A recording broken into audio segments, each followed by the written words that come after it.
Record. Morning, Sue. How are you? I'm very well, Steve. How are you? Yeah, good, thanks. So, what's been the questions on Facebook? Well, one of the first questions was really, why do they need to do the care certificate with us? Well, they don't necessarily have to do it with us if they've already got it. The reality is, part of what we're offering is an employment and training. And to get into the care sector, the care certificate is the minimum requirement to work in health and social care. So, a bit like if you're from cabin crew, you need to get your wings to fly. Our care certificate is a bit like those wings. You need to do this course to enable you to get into health and social care. And if you have it, it'll make you much more employable for the employer. So when they see it on your CV, they'll go, okay, this person knows what they're doing. And they obviously understand the care sector. So that's really why we're doing it. Equally, it is a mandatory part of the apprenticeship. So if you go into the apprenticeship with us, you must achieve it. So it makes sense to do it up front and just get it done, and it will give you that knowledge and understanding before you start your job. And what is this apprenticeship? So it's the level 5 assistant practitioner, and what that means is you'll learn the skills to be almost an assistant nurse. So you'll learn things like taking blood pressure, physiological measurements, some clinical skills, lots of anatomy and physiology, how to write care plans, and really how to look after somebody. And it's really the stepping stone into kind of the more experienced realms of health and social care. So if you want to be an assistant nurse, perhaps, or if you just want to be a senior as a carer, this is a great qualification because it gives you that knowledge and understanding. And if I do the care, one of the questions that have come up a lot is if I do the care plan, how do I get a job? That seems a big concern.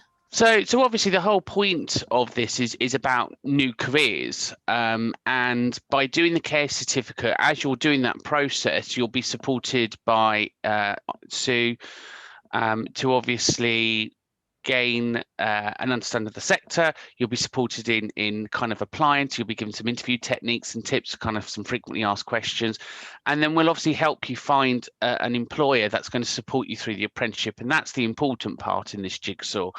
It's the fact that you need the employer and the apprenticeship for it to work. So we'll work with employers in your local area. We'll talk to them. We'll do all the technical bits, and we'll align you for those interviews. I see. So if I do the care certificate, you'll help me find a job, or almost guarantee me a job. Yeah, absolutely. So we'll definitely help you find the job. Obviously, we can't guarantee employment because it's down to you at the interview stage.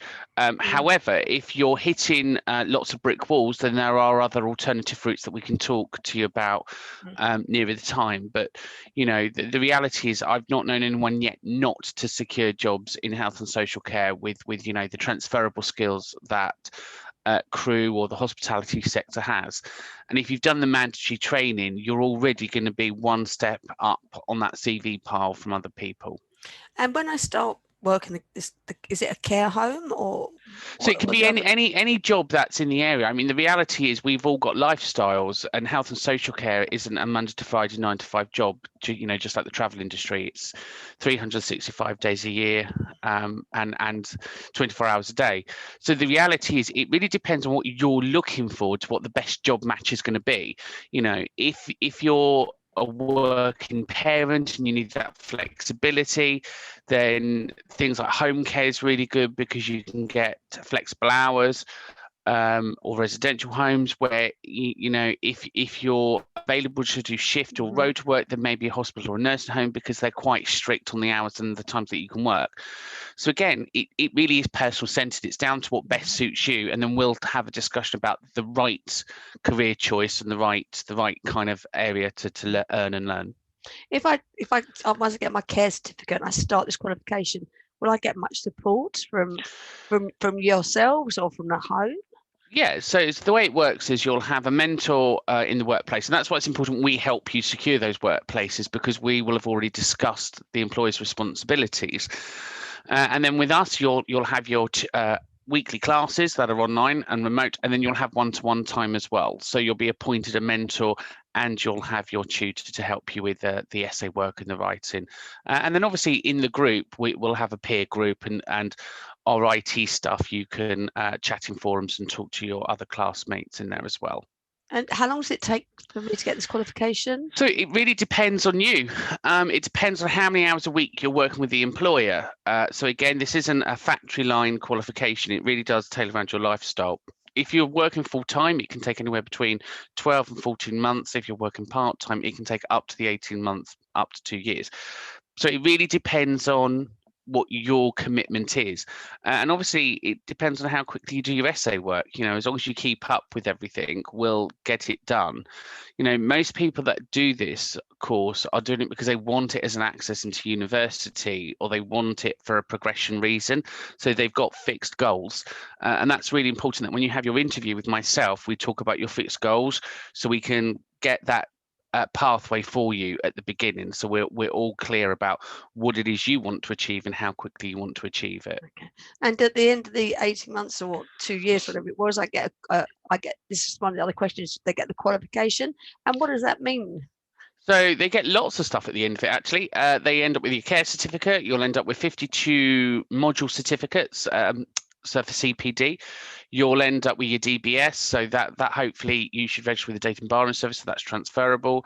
You'll get your level 5 diploma, which is the actual qualification itself. You'll have your English and your maths at level 2.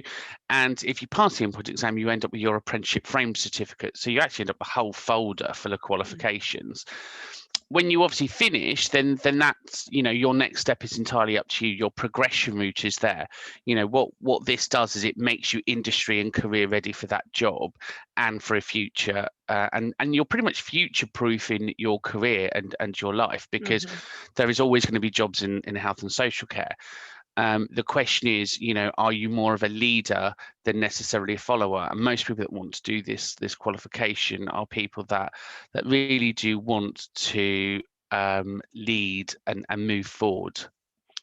And one of the other questions that have come up is that, well, say I just go in working at the healthcare sector in a care home. I keep bringing this up, but a care home, and I just go in and do the care certificate with you for a month. What would they do with, what qualifications would I gain in the care home? Would they offer me this? So it's unlikely to begin with. If you go independently into a care home or independently into a hospital, it's unlikely they're going to offer you a qualification straight away, because, you know, they've obviously got staff that's been working with them for a period of time. And normally the way that the regulated qualifications go, they normally offer it to staff first, not newbies. Because you normally have to get through a probation period that could be anywhere between 3 and 6 months, and then after that you could traditionally start on a level 2, then you do a level 3, then you do a level 5.